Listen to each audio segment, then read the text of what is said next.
tuloy nyo lang yan, mga loyalistang tanso ng mga vlogger. Dahil alam ko, may hangganan lahat ng mga pinagagagawa ninyo. Dahil kung hindi man kayo mahabol ngayon dahil nasa administrasyon kayo, protektado kayo ng administrasyon ni Bongbong Marcos Jr. pag naging presidente si VP Sara Duterte.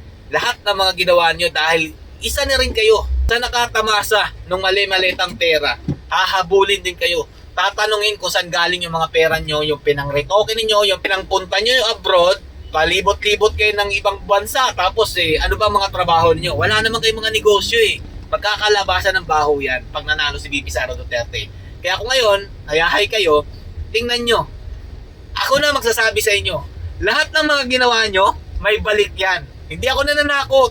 Yan talaga ang mangyayari sa inyo dahil isa kayo sa nakatikim ng pera na taong bayan. Hahabulin at hahabulin din kayo. Yo, what's up mga Lodi? This is Big Peps TV. Welcome back po sa ating channel. Eto mga Lodi, may mga pakalat na naman po yung vlogger ni Marcos Jr. ha? Umatake na naman po. Baka may script na naman po na inilatang sa kanila at paldo na naman po sila. Kada comment daw po, di umano, may bayad daw po sa kanila. Pero alam ko naman po na may bayad talaga yan.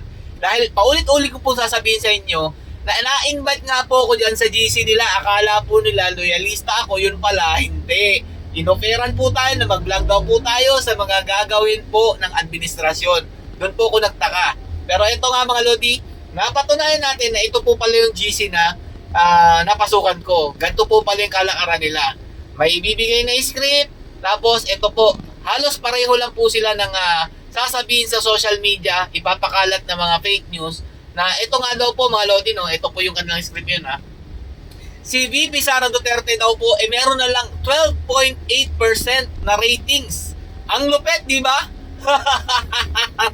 Pero kapag hindi po pabor sa kanila ang ratings mga Lodi, sasabihin nila, peke yung survey. Pero kapag may nakita po silang ganito, mababa po yung kay VP Sara Duterte, alam ko naman sila rin ang may gawa niyan, sasabihin nila, 12.8% na lang daw po ang naniniwala kay VP Sara Duterte. Ay nako, lalong-lalo na po pag nakikita ko po yung parang bakla na vlogger ng Marcos loyalist. Tapos yung isa, yung tabingi pa yung bunganga. Nagparitoke lang yun mga Lodi. Pero tabingi yung bunganga nun. Babae siya. Hulaan nyo kung sino yun. Basta alam nyo na kung sino. Ngiwi yung bunganga nun kaya hindi siya makapangantsaw. Doon po sa Percy na ngiwi yung pagsasalita. Tapos ngayon, Lodi, lupit no? Kapag inendorso daw po ni BBM si Leni Robredo, sigurado daw po yung mga loyalista ililipat daw po kay Leni. Kain suka po sila, kain tae po sila mga idol. Ganyan po sila ka-double standard mga Lodi. Yung sinuplak-suplak namin nung mga nakaraang taon na mga kakamping, ngayon kakampi nila dahil ayaw po nilang mapabalik ang Duterte. No choice na po sila, wala naman po ibang tatapat. Wala naman po may endorsong iba. Si Martin Romualdez, di naman mananalo yan. Kung hindi lang talaga nagpapadisqualify yan si Martin Romualdez, hindi naman makakaupong kongresista yan, hindi magiging speaker yan. Kung hindi daw po, di umano, pinapatsugi ni Martin Romualdez ang mga nakakatunggali niya mga Lodi, pinapadisqualify po niya. Yan po ang dahilan kung bakit po siya nasa posisyon.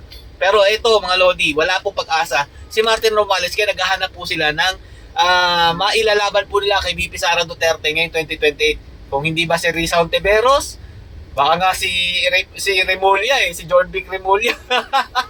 Mga wala naman talagang bilang yan. Paano mananalo kay VP Sara Duterte? Wala naman talaga silang nagawa sa ating bansa kundi ang manira na manira. Pero inyo mga Lodi nasa krisis po tayo ngayon.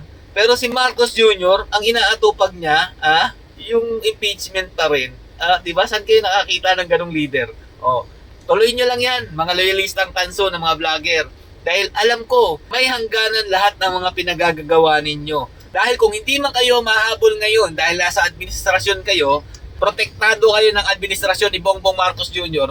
pag naging presidente si VP Sara Duterte. Lahat ng mga ginawa nyo dahil isa na rin kayo sa nakatamasa ng mali-malitang pera. Hahabulin din kayo. Tatanungin kung saan galing yung mga pera nyo, yung pinang-retoken ninyo, yung pinang-punta nyo yung abroad, palibot-libot kayo ng ibang bansa, tapos ano ba mga trabaho niyo? Wala naman kayong mga negosyo Magkakalabasan ng baho yan pag nanalo si VP Sara Duterte. Kaya kung ngayon, hayahay kayo, tingnan nyo. Ako na magsasabi sa inyo, lahat ng mga ginawa nyo, may balik yan. Hindi ako nananakot. Yan talaga ang mangyayari sa inyo dahil isa kayo sa nakatikim ng pera na taong bayan. Hahabulin at hahabulin din kayo. Lalo na may nagpo-promote ng mga online casino app, yung mga online casino gambling app, lagot kayo. Ngayon, hayahay pa kayo dahil ang protector ninyo itong administrasyon. Hanggang dito lang po muna. Tuloy-tuloy nyo lang yan. Hanggang pumaldo kayo na pumaldo. Pero alam kong papaldo rin kayo sa kulungan kapag nagkataon. Kapag nanalo si VP Sara Duterte bilang presidente ng ating bansa ngayong 2028, paldo talaga kayo sa kulungan. Stay safe. God bless you all. Duterte pa rin.